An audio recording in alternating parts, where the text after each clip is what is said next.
Good morning. चलिए फिर हम लोग आज डी एंड एफ ब्लॉक का दूसरा लेक्चर पढ़ेंगे। अगर आप पहला लेक्चर नहीं किए हैं तो आप पहला लेक्चर पहले कर लीजिए और तब हम लोग दूसरा लेक्चर करते हैं। तो हम लोग पढ़ रहे थे डी एंड एफ ब्लॉक, जिसमें हम लोग पढ़े थे डी ब्लॉक क्या है, डी ब्लॉक एलिमेंट क्या है, और उसमें डी ब्लॉक में 4 सीरीज पढ़े थे, 3D series, 4D series, 5D series, 6D series. Means first transition series, second transition series, third transition series और फोर्थ ट्रांजिशन सीरीज। उसी के बाद हम लोग आज पढ़ रहे हैं ट्रांजिशन एलिमेंट के बारे में। तो सब हेडिंग लगाइए, ट्रांजिशन एलिमेंट। ट्रांजिशन एलिमेंट, देखिए ट्रांजिशन एलिमेंट क्या है? संक्रमण तत्व। आप सुने होंगे कि संक्रमित बहुत सारे लोग भी होते हैं। लोग जो संक्रमित होते हैं पड़ोसी से संक्रमित होते हैं। आप कहीं बीच में बैठे हैं, आपके दोनों बगल का पड़ोसी गड़बड़ हो गया, भाई दोनों बगल के पड़ोसी आगे बढ़ रहे हैं, आप बीच में उस दोनों से संक्रमित है। दोनों आपको एकदम पूरे ऐसे करके देख रहा है कि भाई एकदम संक्रमित कर रहा है आप। आज उसी संक्रमित के बारे में पढ़ेंगे। जो आज ये ट्रांजिशन एलिमेंट क्या होता है, संक्रमण तत्व क्या होता है, संक्रमण तत्व। संक्रमण तत्व क्या है भाई? देखिए संक्रमण तत्व क्या है। सबसे पहली बात कि आपको ना किसी भी एलिमेंट का लास्ट कॉन्फ़िगरेशन देखना है। यदि लास्ट कॉन्फ़िगरेशन डी सबसेल में है, so last electron D subshell में है, तो हम लोग क्लीन समझ जाते हैं कि डी ब्लॉक का एलिमेंट है। लेकिन फिर ट्रांजिशन एलिमेंट किसको कहें? ट्रांजिशन एलिमेंट देखिए वो है कि जिसमें इनकम्प्लीट डी ऑर्बिटल होनी चाहिए। क्या होनी चाहिए? Incomplete D orbital. तो भाई इनकम्प्लीट डी ऑर्बिटल जो होगा, वो जितने भी एलिमेंट के पास इनकम्प्लीट डी ऑर्बिटल होगा, सभी एलिमेंट को संक्रमण तत्व ही कहेंगे, ट्रांजिशन एलिमेंट ही कहा जाएगा। जैसे देखिए यहां पर हम दिखाते हैं, जैसे आप सुने स्कैंडियम। स्कैंडियम जो है, पूरे एकदम कॉन्शियस रहिएगा भाई। स्कैंडियम जो है, इसका स्कैंडियम को एकदम अच्छे से समझना। देखिए ये 21 नंबर का है। इसका कॉन्फ़िगरेशन करते हैं, पहले लिखा जाएगा 1s2, 2s2, 2p6, 3s2, 3p6, 4s2, 3d1। अब आपको खोलना किसको है? खोलना किसको है? खोलना है इस सब को नहीं, लास्ट डी को। डी में 5 ऑर्बिटल होते हैं। डी सबसेल में कितना ऑर्बिटल? 5 ऑर्बिटल। तो भाई डी सबसेल को ओपन करते हैं। चलिए भाई 1 2 3 4, एक और होगा 5। अब आप अच्छे से देखिए 5 है, एक ऑर्बिटल में 2 इलेक्ट्रॉन ही रह सकते हैं। जैसे आप लोग कभी कभी घूमने जाते हैं तो दोस्त के साथ घूमने जाते हैं, अकेले घूमने में मजा नहीं आता है। वैसे इलेक्ट्रॉन भी जब भी रहते हैं तो जोड़ा में रहते हैं, पेयर में रहते हैं, पेयर के साथ वो भी घूमते हैं। तो भाई देखिए यहां पर डी में कितना इलेक्ट्रॉन है? एक ही। अरे वाह, ये तो पूरे खाली है भाई, मतलब एकदम इनकम्प्लीट है। कंप्लीट है कहां? कंप्लीट मतलब 10 एलिमेंट इलेक्ट्रॉन होनी चाहिए। अगर 10 इलेक्ट्रॉन इसमें कंप्लीट रहेगा, भरा हुआ, तब तो ये कंप्लीट ऑर्बिटल हुआ। अगर एक भी कम रहा तो इसी को कहा जाता है इनकम्प्लीट डी ऑर्बिटल। तो भाई एक ही इलेक्ट्रॉन है तो साफ इनकम्प्लीट हो गया, जिसको कहेगा इनकम्प्लीट ऑर्बिटल। इनकम्प्लीट। अगर डी ऑर्बिटल इनकम्प्लीट हो तो उसी एलिमेंट का नाम कहिएगा ट्रांजिशन एलिमेंट। क्या बोलिएगा? Transition element. अब परिभाषा बनाओ, वह एलिमेंट जिसका अंतिम डी ऑर्बिटल इनकम्प्लीट होता है तथा जो s ब्लॉक तथा जिसका गुण s ब्लॉक और p ब्लॉक के बीच उपस्थित होते हैं, उसे ही कहा जाता है ट्रांजिशन एलिमेंट। क्या बोलोगे? Transition element. तो ट्रांजिशन एलिमेंट किसको कहेगा? वह एलिमेंट जिसका अंतिम डी सबसेल क्या हो? इनकम्प्लीट हो, तथा जिसका प्रॉपर्टी जो हो s ब्लॉक और p ब्लॉक के बीच उपस्थित हो। अब देख लो, इसका d ऑर्बिटल इनकम्प्लीट है, और d ऑर्बिटल अगर इनकम्प्लीट है मींस d सबसेल इनकम्प्लीट है, और d सबसेल अगर इनकम्प्लीट है तो ऐसे ही एलिमेंट को कहिएगा संक्रमण एलिमेंट। अगर आपको और दिखाना हो तो हम और एग्जांपल दिखाते हैं। चलिए मैग्नीज का दिखाते हैं। यह है 25 नंबर का। कॉन्फ़िगरेशन करोगे तो 20 तक जाने देना, 4s2 तक, वही 2s2 2p6 3s2 3p6 4s2 3d 25 number का है 5 होगा। अब d को ओपन कर दो, 1 2 3 4 1 5, इसमें 5 इलेक्ट्रॉन है, 1 2 3 4 5, ये भी इनकम्प्लीट।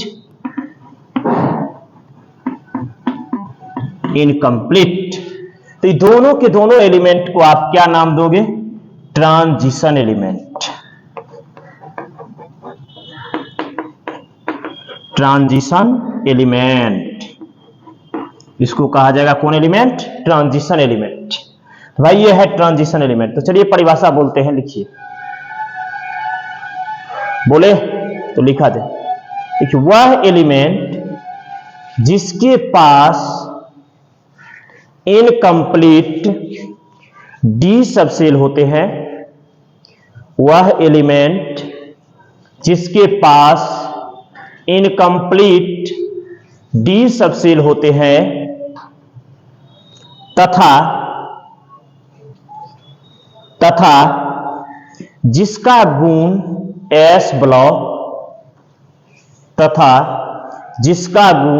s ब्लॉक और p ब्लॉक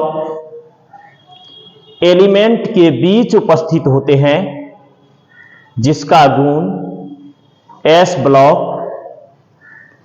और p ब्लॉक एलिमेंट के बीच उपस्थित होते हैं, उसे संक्रमण तत्व कहते हैं, मीन्स ट्रांजिशन एलिमेंट कहते हैं। ट्रांजिशन एलिमेंट कहते हैं। तो चलिए इन दोनों को लिखिए, इसके बाद ट्रांजिशन एलिमेंट कौन कौन नहीं है उसको हम बताते हैं। दोनों एग्जांपल को नोट करिए। इनकम्प्लीट है इसके पास भी, इसके पास भी, दोनों ट्रांजिशन एलिमेंट है।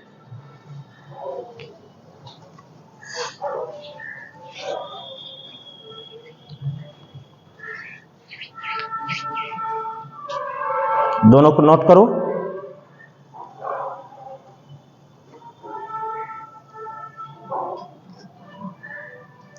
हो गया होगा, इसको मिटाए। अब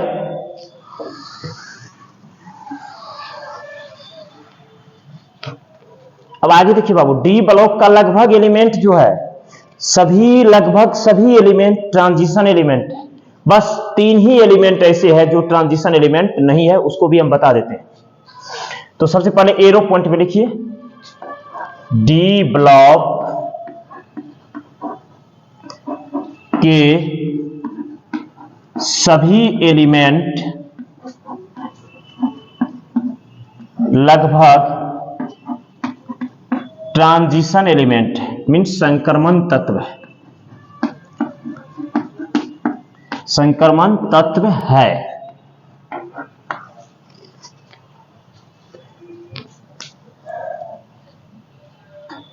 अब देखिए, संक्रमण तत्व हुआ।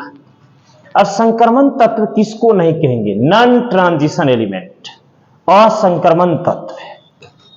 तो देखिए जिसके पास ना डी सबसेल कंप्लीट भरा होगा, डी सबसेल कंप्लीट भरा होगा, उसी एलिमेंट को आप जो है ट्रांजिशन एलिमेंट नहीं कहोगे, वो ट्रांजिशन एलिमेंट नहीं है। जैसे एग्जांपल में देखिए एरो पॉइंट में ट्रांजिशन एलिमेंट नहीं है जिंक, सीडी कैडमियम और पारा Hg। जिंक, सीडी और Hg ट्रांजिशन एलिमेंट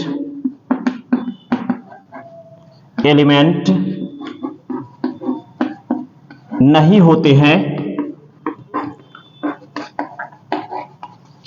क्योंकि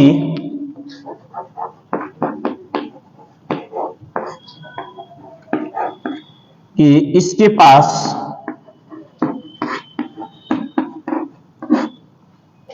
इनकम्प्लीट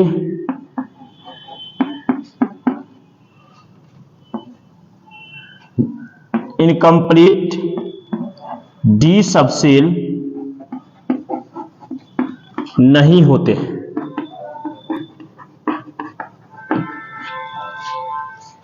इनकम्प्लीट डी सबसेल नहीं होते मीन्स इसके पास कंप्लीट डी सबसेल हो जाते हैं। जैसे यहां देखिए हम दिखाते हैं जिंक, Zn है कितना नंबर का है 30।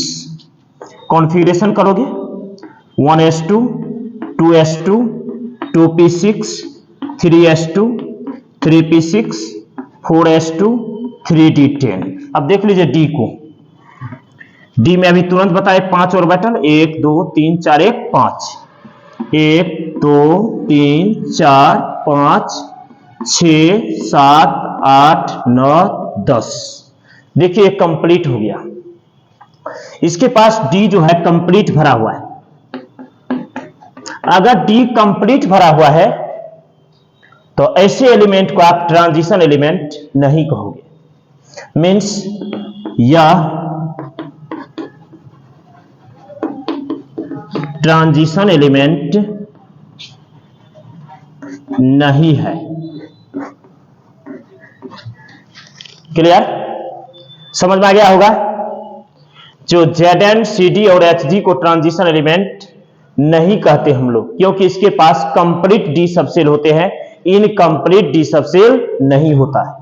अगर कंप्लीट डी सबसेल होगा तो वो सारे के सारे एलिमेंट ट्रांजिशन एलिमेंट नहीं होगा।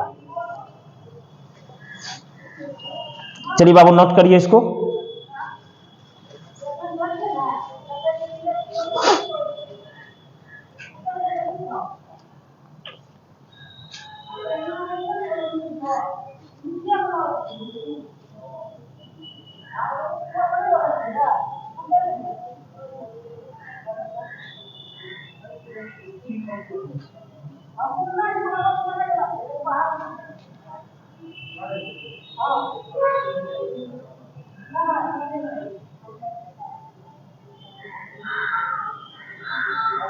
हो गया होगा कंप्लीट। आगे बढ़ते हैं।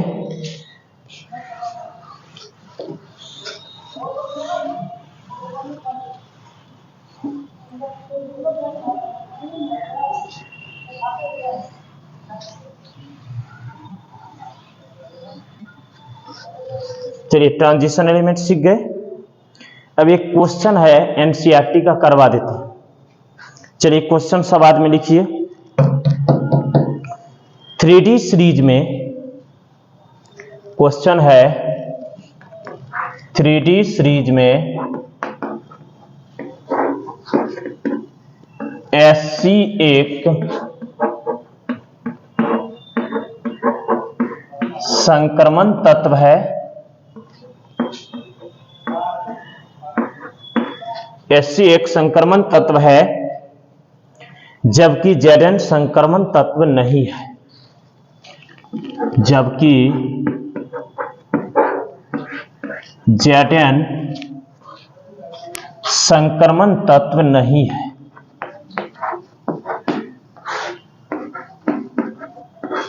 नहीं है, जबकि Zn संक्रमण तत्व नहीं है। अब सबके दिमाग में आ गया होगा कि भाई 3D सीरीज रहे, या 4D सीरीज रहे या 5D सीरीज रहे या 6D सीरीज रहे, जो भी सीरीज रहे, अगर उन सीरीज में जो भी एलिमेंट है अगर उसके पास इनकम्प्लीट डी सबसेल है तो वो सब ट्रांजिशन एलिमेंट है, और जिसके पास इनकम्प्लीट डी सबसेल नहीं है वो सब ट्रांजिशन एलिमेंट नहीं है। क्वेश्चन पूछा है जो 3D सीरीज में Sc एक संक्रमण तत्व है जबकि Zn संक्रमण तत्व नहीं है। बात भी बिल्कुल सत्य है कि Sc संक्रमण तत्व है, Zn संक्रमण तत्व नहीं है, क्योंकि हम लोग जानते हैं कि 3D सीरीज में Sc संक्रमण तत्व है, क्योंकि Sc के पास इनकम्प्लीट डी सबसेल होते जबकि Zn के पास कोई इनकम्प्लीट डी सबसेल नहीं होता है। सबको समझ में आ गया होगा। आंसर क्या हो जाएगा, जो 3D सीरीज में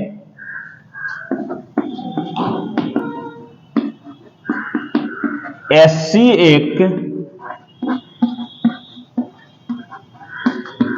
संक्रमण तत्व है, क्योंकि Sc के पास इनकम्प्लीट डी सबसेल होते हैं, इनकम्प्लीट डी सबसेल होते हैं, इनकम्प्लीट डी सबसेल होते हैं, जबकि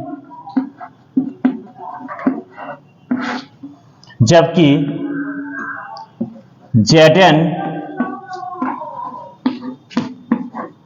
संक्रमण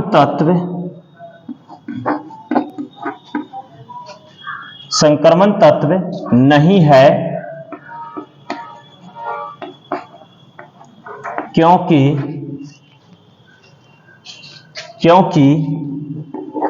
Zn के पास कोई इनकम्प्लीट डी सबसेल नहीं होते, इनकम्प्लीट डी सबसेल नहीं होते। नोट कर लीजिए बाबू।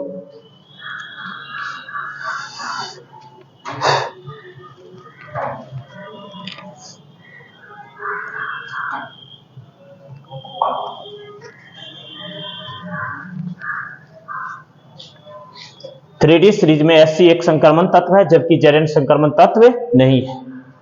3D सीरीज में Sc एक संक्रमण तत्व है क्योंकि Sc के पास इनकम्प्लीट डी सबसेल होते हैं, जबकि Zn संक्रमण तत्व नहीं है क्योंकि Zn के पास कोई इनकम्प्लीट डी सबसेल नहीं होते। सबको समझ में आ गया होगा। आगे बढ़े।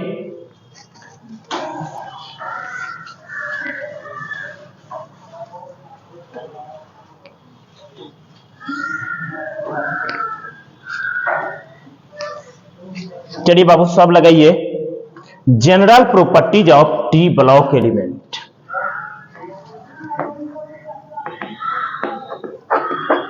जनरल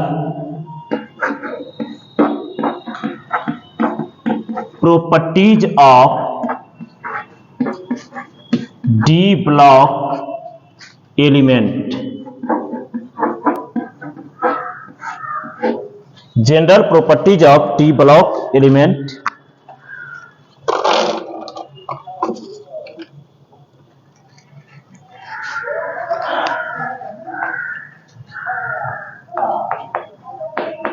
डी ब्लॉक तत्व के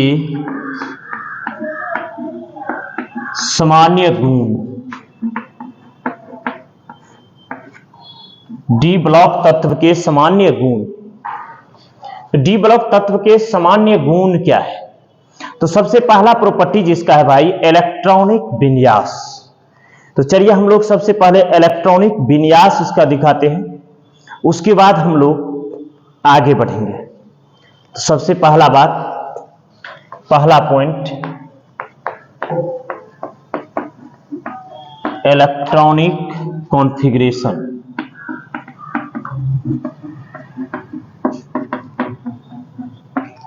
देखिए इलेक्ट्रॉनिक कॉन्फ़िगरेशन क्या है? इलेक्ट्रॉनिक विन्यास,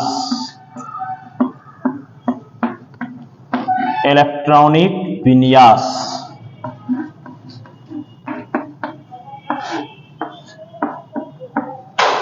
इलेक्ट्रॉनिक विन्यास क्या होता है?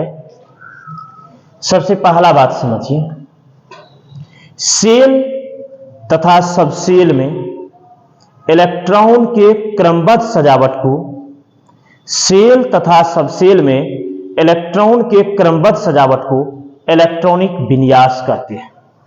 तो भाई यहां देखिए, सेल तथा सबसेल में इलेक्ट्रॉन के क्रमबद्ध सजावट को इलेक्ट्रॉनिक विन्यास कहते हैं, इलेक्ट्रॉनिक कॉन्फ़िगरेशन कहते हैं,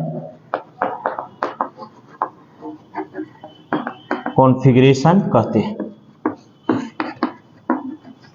अब देखिए डी ब्लॉक एलिमेंट का इलेक्ट्रॉनिक कॉन्फ़िगरेशन हम लोग निकाले एग्जांपल के तौर पर। कभी हम लोग स्कैंडियम का निकाले थे 21 नंबर का, 1s2, 2s2, 2p6, 3s2, 3p6, 4s2, 3d1। यह है डी ब्लॉक एलिमेंट का इलेक्ट्रॉनिक कॉन्फ़िगरेशन। जिसे अब आपको इच्छा हो अक्सर स्कैंडियम का निकाले तो आप दूसरा का निकालिए, जिंक का निकालिए। जैसे हम जिंक का निकाले 30 नंबर का है, 1s2, 2s2, 2p6, 3s2, 3p6, 4s2, 3d10 हो जाएगा। इस तरह से कॉन्फ़िगरेशन डी ब्लॉक एलिमेंट का निकालेंगे। तो चलिए हम लोग बारी बारी से पढ़ते हैं, क्योंकि डी ब्लॉक में 4 सीरीज है, तो भाई कम से कम 3 सीरीज का तो लास्ट कॉन्फ़िगरेशन पढ़ लो। 20 तक तो आपको याद ही होगा, 20 के बाद हम लोग 3D में निकालेंगे, 4D में, 5D में, 6D में। तो सारे सीरीज का कॉन्फ़िगरेशन हम लोग अलग अलग पढ़ते हैं। सबसे पहले हम लोग फर्स्ट ट्रांजिशन सीरीज का पढ़ते हैं, इलेक्ट्रॉनिक कॉन्फ़िगरेशन। तो चलिए हम लोग लास्ट कॉन्फ़िगरेशन पढ़ेंगे भाई, सब ध्यान लगाना।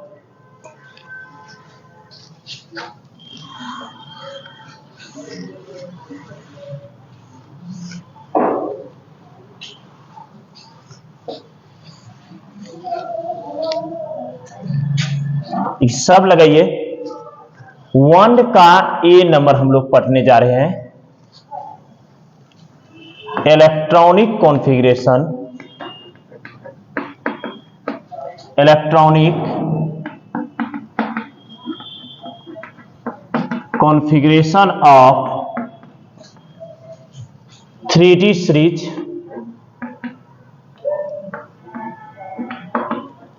या फर्स्ट ट्रांजिशन सीरीज।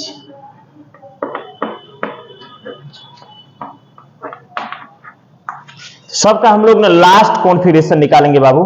शुरुआती कॉन्फ़िगरेशन तो सब समझ ही रहे हो, जो 4s2 तक तो वही होगा। तो electronic configuration of 3D series जो होगा, तो 3D सीरीज में एलिमेंट क्या क्या है ध्यान से देखो। सबसे पहला एलिमेंट है scandium, titanium, vanadium, chromium, manganese, iron, cobalt, nickel, copper, zinc. आप सब जानते हैं ये है 21 नंबर, ये 22, 23, 24, 25, 26, 27, 28, 29 और 30 तक एलिमेंट है फर्स्ट ट्रांजिशन सीरीज में। इसका लास्ट कॉन्फ़िगरेशन क्या होगा, एगो को समझ लीजिए आप। जैसे स्कैंडियम का आप निकाले थे 21 नंबर का था 1s2, 2s2, 2p6, 3s2, 3p6 4s2 3d1 निकालेंगे। तो डी ब्लॉक में लास्ट कॉन्फ़िगरेशन यही है। ये 4s जो है s और ये 3d जो है दोनों का एनर्जी लगभग लगभग समान होता है। और जब दोनों का एनर्जी लगभग लगभग समान होता है तो बॉन्डिंग में इसका भी इलेक्ट्रॉन भाग लेता है, इसका भी इलेक्ट्रॉन भाग लेता है। इसी के वजह से इस दोनों का एनर्जी जो लगभग लगभग समान होता है, इसलिए इस दोनों को हम लोग लास्ट कॉन्फ़िगरेशन बोलते हैं, 4s2 और 3d1। तो इस स्कैंडियम का अगर लास्ट कॉन्फ़िगरेशन देखा जाए तो आप लिखोगे 4s2 3d1। अब सिंपल सी बात है कि भाई अगर इसको 22 नंबर करे तो इसके जगह कौन हो जाएगा? टाइटेनियम।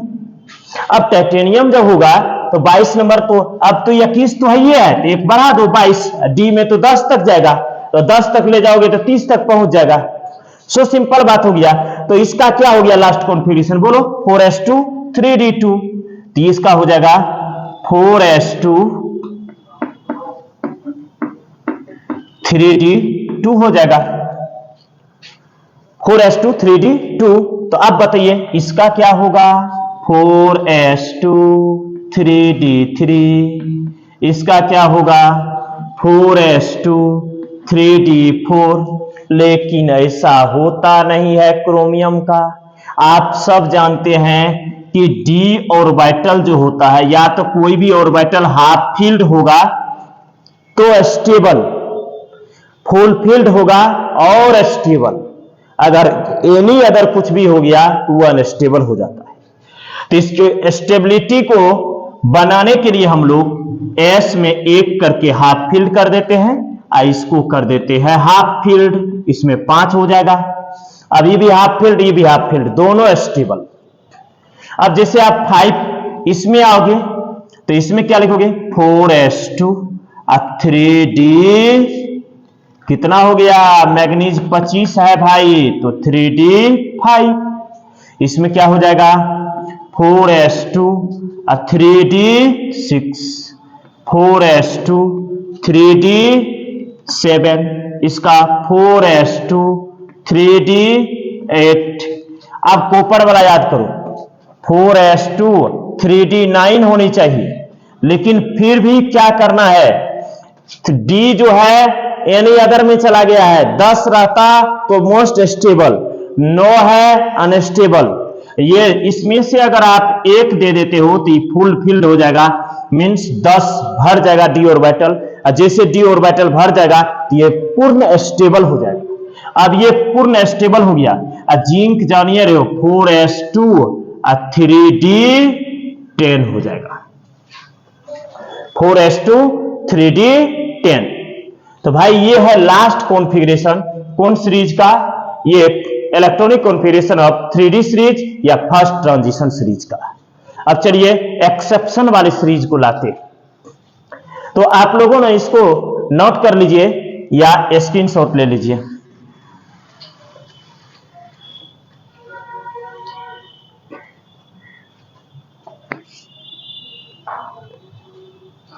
होनी चाहिए।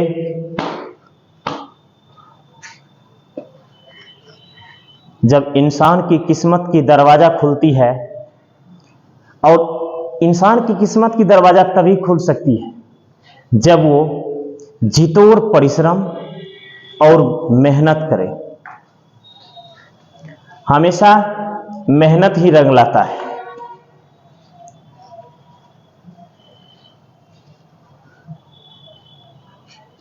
तो चलिए ये हो गया होगा, तो हम लोग चलते हैं 4D सीरीज का।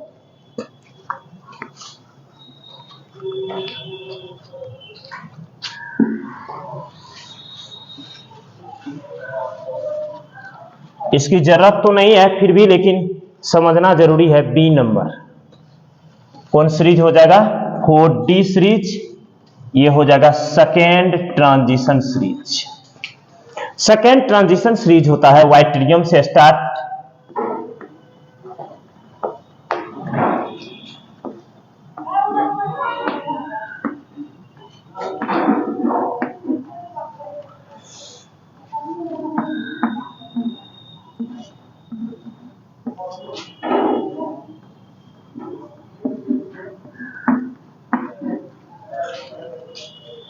PDAGCD।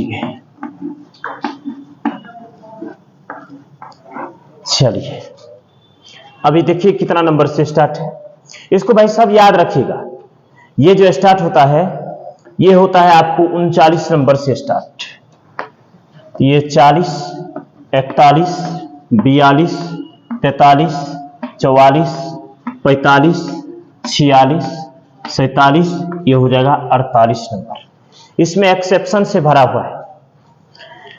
इसमें आपको सबसे पहला बात याद रखना, इसका जो उसका जो इससे पहले वाला का पढ़ा था स्केडियम का, याद करो 21 नंबर का था। इसको पढ़े थे आप 4s2 3d1।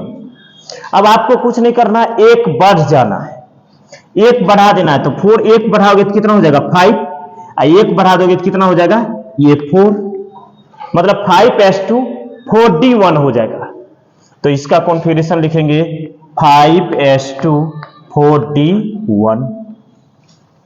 अब कहीं सर तब इसका क्या होगा, तो इसका सो सिंपल 5s2 और 4d2 होगा। अब इसके बाद एक्सेप्शन से भरा हुआ है बाबू। अब सब में याद रखना 5s, सब में आप 1 4 1 5 1 6 करना, 5s1 4d कितना भाई 4। देख लो यहां पर 2 1 3 2 2 4 4 1 5। अब इसमें फिर 1 5s1 4d। अब यहां देखो 1 5, इसमें 1 6 5s1 4d6। फिर इसमें आना 5s1 4d7, 1 7 तक आ गए, 1 8 तक जाना है बाबू। फिर इसमें देखो 5s1 4d8। अब इसके बाद इसी के वजह से हम लोग का कॉन्फ़िगरेशन जो लास्ट डी ब्लॉक का लास्ट कॉन्फ़िगरेशन होता था वो हो जाता था लास्ट कॉन्फ़िगरेशन ns0 से 2 और n-1 d1 to 10। मतलब इसी 0 जो हुआ था इसी पैलेडियम के वजह से हुआ था। पैलेडियम का कॉन्फ़िगरेशन होगा 5s0 और 4d10, 5s0 और 4d10 हो जाएगा। फिर इसके बाद 1 10 2 10, तो इसका हो जाएगा 5s1 और 4d10, और इसका हो जाएगा फिर 5s2 और 4d10। अब देखिए इसमें एक्सेप्शन कौन कौन आया है। एक्सेप्शन में एगो ये होगा, ये है, ये है, ये सारा का सारा एक्सेप्शन है, ये ठीक है। अभी सारे एक्सेप्शन आ गया। ये तो ठीक चल रहा था, ये भी ठीक ही चल रहा था, लेकिन यहां से गड़बड़ हो गया है।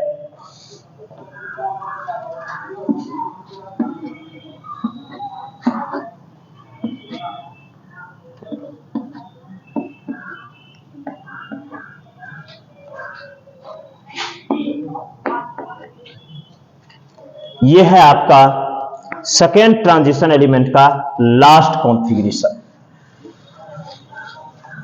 अब आपको दिमाग में आ जाना चाहिए कि इसके बाद वाला का 5 था तो क्या हो जाएगा 6, अब 4 है तो क्या हो जाएगा 5, 5 है तो 6, अब 4 है तो 5, एक एक बढ़ाते जाना है, हो जाएगा। चलिए या तो स्क्रीनशॉट ले लीजिए या तो नोट कर लीजिएगा। आगे बढ़ जाते हैं।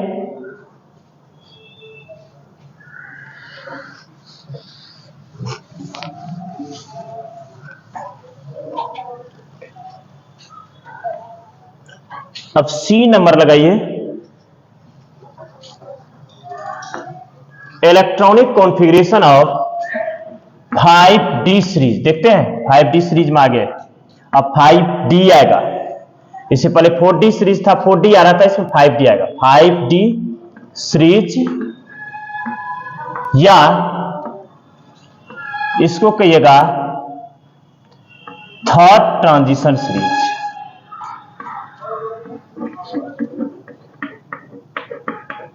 Third transition series. चलिए देखते हैं थर्ड ट्रांजिशन सीरीज में कौन कौन सा एलिमेंट आता है। ये सब स्टार्ट होगा आपको भाई लेंथेनम से, एल ए से स्टार्ट होगा, उसके बाद ला हाफ टा, टा के बाद रे ओस इर पटाउज, पटाउज एच जी आ गया। देखिए इसका ट्रिक क्या है, ला हाफ टा रे ओस इर पटाउज, पटाउज। चलिए ई स्टार्ट होता है कितना नंबर से, लेंथेनम है 57 नंबर का एलिमेंट। कितना का भाई, 57 का। लेकिन ये तो फिर स्टार्ट हो जाती है 72 नंबर से, ये आ जाता है 72, तब 73, ये 74 हो जाएगा, ये 75, 76, 77, ये 78, ये हो जाएगा 80 होनी चाहिए, ये 79 होनी चाहिए। देखिए 72, 73 कोनो एलिमेंट छूट गया लगता है, हाफ ला हाफ टाव, डब्लू छूट गया है भाई, ये तो गड़बड़ हो जाता बीच में। एक एलिमेंट तो एकदम रसगुल्ला खाने चला गया था। चलिए 57 के बाद ये हो जाएगा आपको 72 से स्टार्ट, ये 73, ये 74, ये 75, 76, 77, उसके बाद 78, 79, 80। अब कंप्लीट है। अब आप सब याद करिए भाई, अभी तुरंत बताए थे 5s2 था, तो इसमें कितना हो जाएगा, 6s2 हो जाएगा भाई। कितना, 6s2। तो चलिए लगाते हैं 6s2। अच्छा तो डी में कितना हो जाएगा, डी कौन डी है, 5d, 5d1। इसमें ज्यादा एक्सेप्शन नहीं है, इसमें पूरा एकदम धराधर चलते रहना। 6s2 5d1, तो अब क्या हो जाएगा, 6s2 5d2, लास्ट कॉन्फ़िगरेशन है याद रखना। उसके बाद 6s2 इसका क्या हो जाएगा, 5d3, फिर इसका भाई 6s2 5d कितना, 4। अब आप सो सिंपल बात है कि फिर डी हाफ हो गया है, इसको ना एकदम पूरा धरधरा कर सकते हो, और नहीं तो सो सिंपल इसको छोड़ भी सकते हो। तो चलिए उतना करने की जरूरत नहीं है, आगे बढ़ते हैं।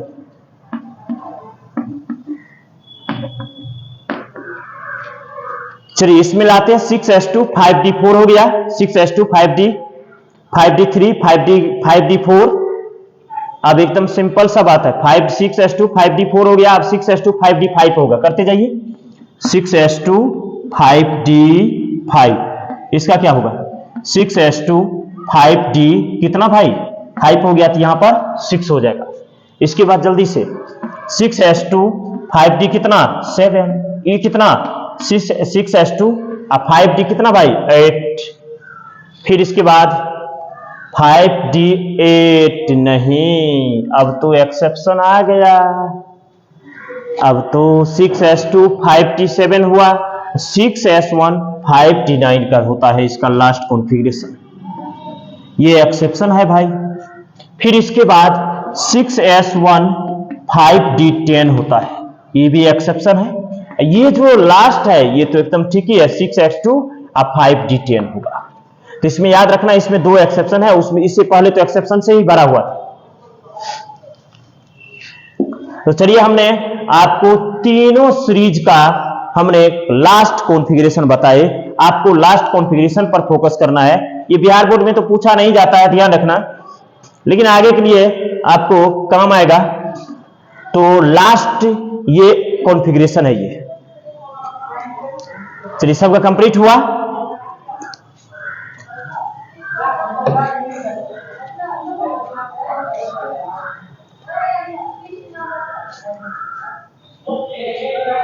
तेजी से नोट करिए।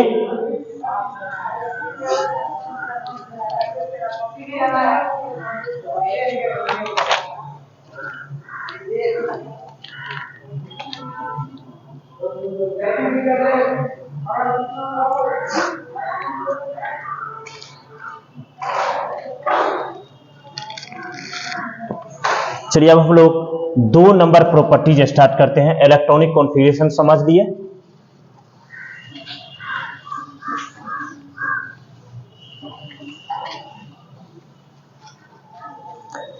दूसरा नंबर है हीट ऑफ एटोमाइजेशन। 2 नंबर लगाइएगा शॉर्ट, हीट ऑफ एटोमाइजेशन लगाइए सब हेडिंग।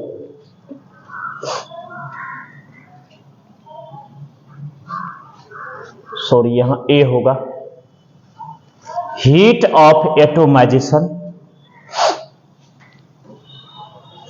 परमाणुकरण की ऊष्मा, परमाणुकरण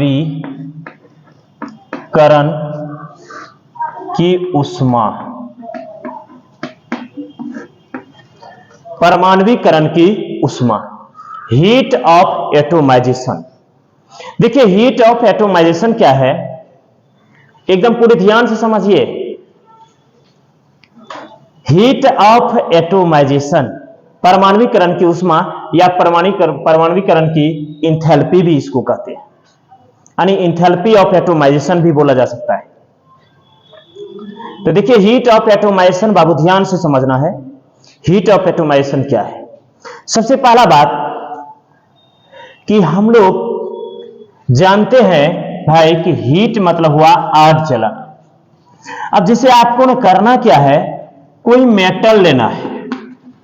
आप सब सिंपल जानते हैं कोई भी मेटल जो होता है सॉलिड होता है। अब एटोमाइजेशन मीन्स इस मेटल को एटम में बदलना है। एटम में मतलब मेटल को किस में बदलना है, एटम में। आप सब जानते हैं कि मेटल इतना बड़ा प्लेट है, ये मेटल तो एटम है नहीं, एटम से ही बना हुआ है। आप सब जानते हैं कि छोटे छोटे कणों से कोई भी पदार्थ बना होता है। तो ये मेटल जो है छोटे छोटे इसके अंदर जो है कण है, ये छोटे छोटे कणों से बना हुआ है। ये जो छोटे छोटे कण है इसी छोटे छोटे कणों से बना, इसी को इसी कण में बदल देना है तोड़कर। लेकिन कितना को? आप सब जानते हैं कि मेटल जो होता है सॉलिड होता है, इसलिए इसको कहिएगा मेटालिक सॉलिड, मेटालिक सॉलिड। अब आपको ना 1 मोल मेटालिक सॉलिड लेना है। मीन्स कितना मेटालिक सॉलिड, 6.022 गुना 10⁻23 कण होनी चाहिए उसके अंदर। इसी मेटालिक सॉलिड को 1 मोल मेटालिक सॉलिड लेना है। कितना लेना है? 1 मोल मेटालिक सॉलिड। और 1 मोल मेटालिक सॉलिड को एटम में बदलने के लिए जितनी ऊर्जा की आवश्यकता पड़ेगा, जितनी ऊर्जा लगेगा, जितना हीट लगेगा, उसी आवश्यक हीट या एनर्जी को हीट ऑफ एटोमाइजेशन कहते हैं। फिर से एक बार और क्या बोले, 1 मोल मेटालिक सॉलिड लेना है, मतलब धात्विक ठोस 1 मोल लेना है, और उसको बदल के छोटा सा पीस में ले आना है, एटम बना देना है, एटम। जब आपने इसको एटम में बदल रहे हैं तो क्या देना पड़ रहा है, हीट या एनर्जी। जितना एनर्जी में ये एटम में बदल जाएगा उसी एनर्जी को कहिएगा हीट ऑफ एटोमाइजेशन, परमाणुकरण की ऊष्मा या ऊर्जा। तो लिखिए इसका डेफिनेशन बाबू, लिखिए 1 मोल मेटालिक सॉलिड, 1 मोल मेटालिक सॉलिड को 1 मोल मेटालिक सॉलिड को उसके एटम में परिवर्तित करने के लिए 1 मोल मेटालिक सॉलिड को उसके एटम में परिवर्तित करने के लिए आवश्यक ऊर्जा को 1 मोल मेटालिक सॉलिड को उसके एटम में परिवर्तित करने के लिए आवश्यक ऊर्जा को हीट ऑफ एटोमाइजेशन कहते हैं। आवश्यक ऊर्जा को हीट ऑफ एटोमाइजेशन कहते हैं। आवश्यक ऊर्जा को हीट ऑफ एटोमाइजेशन कहते हैं। सबको समझ में आ गया होगा। 1 मोल मेटालिक सॉलिड लाना है, उसको एनर्जी देना है, उसको एटम में बदल देना है, छोटका छोटका पार्टिकल में आपने तोड़ दिए तो हो गया। वही प्रक्रिया का नाम है हीट ऑफ एटोमाइजेशन। तो चलिए हम लोग आगे बढ़ते हैं।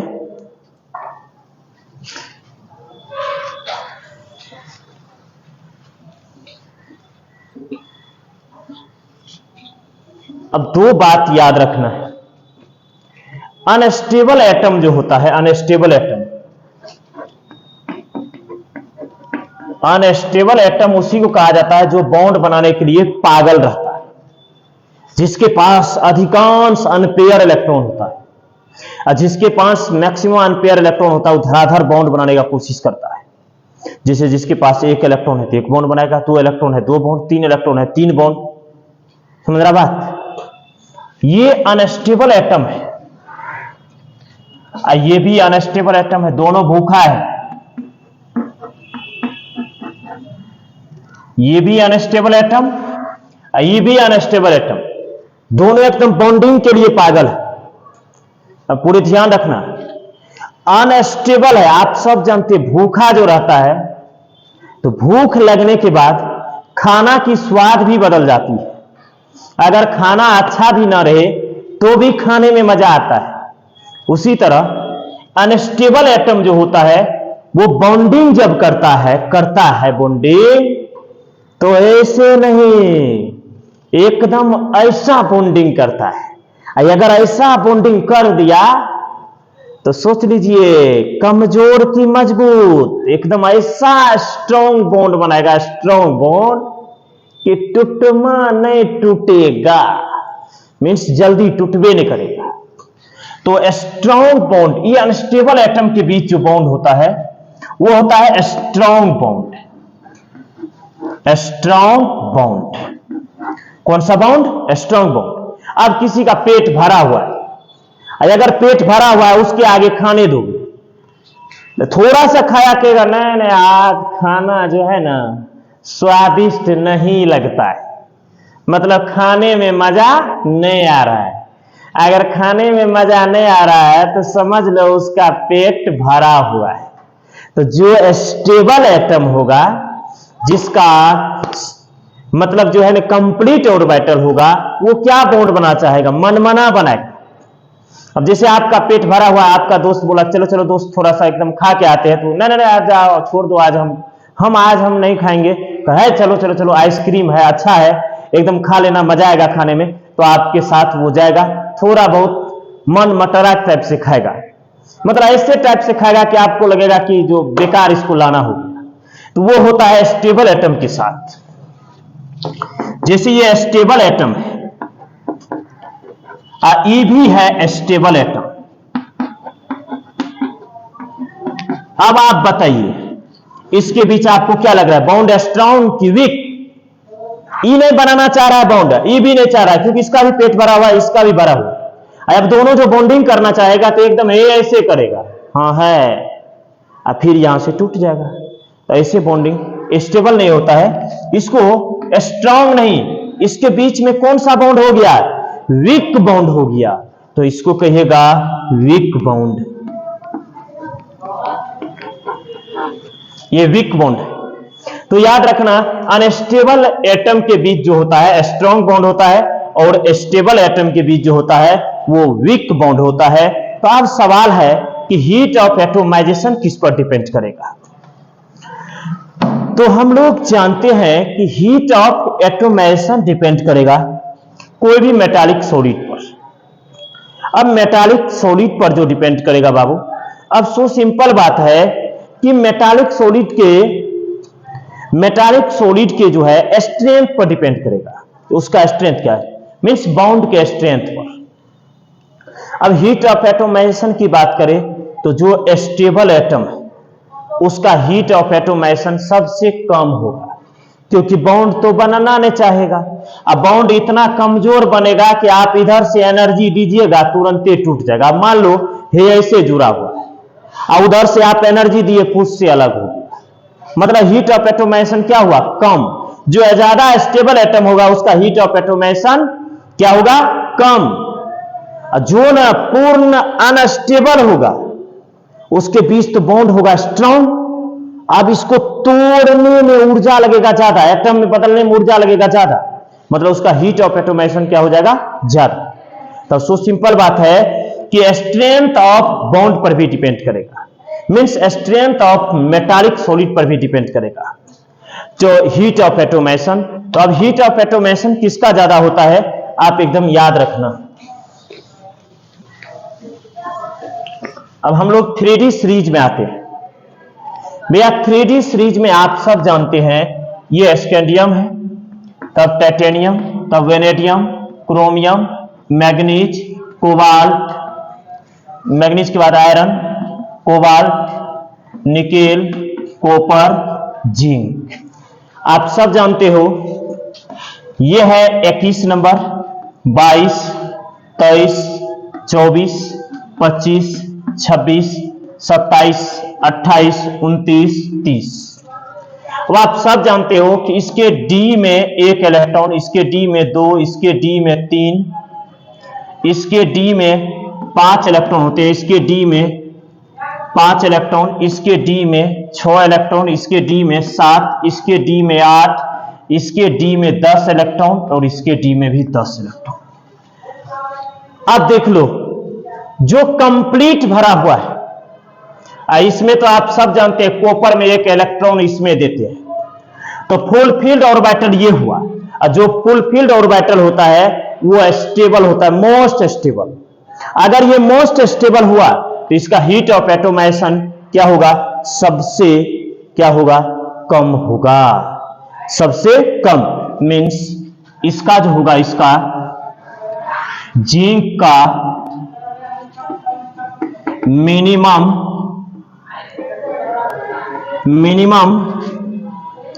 हीट ऑफ एटोमाइजेशन होगा, मिनिमम हीट ऑफ एटोमाइजेशन। तो कम हीट ऑफ एटोमाइजेशन जो होगा, मतलब उस परमाणुकरण की उष्मा जो होगा सबसे कम होगा जिंक का, क्योंकि मोस्ट स्टेबल होता है। अब इसमें देखिए ध्यान से, सबसे ज्यादा होता है वेनेडियम का, क्योंकि आप सब जानते हैं इसमें एक ही इलेक्ट्रॉन है, इसमें 2 है, इसमें 3 है, इसमें तो 5 है। 5 तो स्टेबल हो जाता है, क्योंकि आप सब जानते हो कि हाफ फील्ड जो होता है, जैसे डी है और डी में 5 है, तो 1 2 3 4 1 5, 1 2 3 4 5, ये हाफ फील्ड ऑर्बिटल हो गया। हाफ फील्ड ऑर्बिटल स्टेबल होता है, और जो स्टेबल होता है तो आप सब जानते हैं उसके बीच वीक बॉन्ड बन जाता है। अब वीक बॉन्ड जब बन जाता है तो उसका हीट ऑफ एटोमाइजेशन कम हो जाएगा। तो इसमें आप याद रखना वेनेडियम का हीट ऑफ एटोमाइजेशन मैक्सिमम होता है। तो maximum heat of atomization, maximum heat of atomization. तो आप लोगों को आज का क्लास कैसा लगा कमेंट करके बताएंगे। अगर अच्छा लगेगा तो आप चैनल को सब्सक्राइब भी करिएगा और शेयर भी करिएगा। थैंक यू सभी बच्चे को।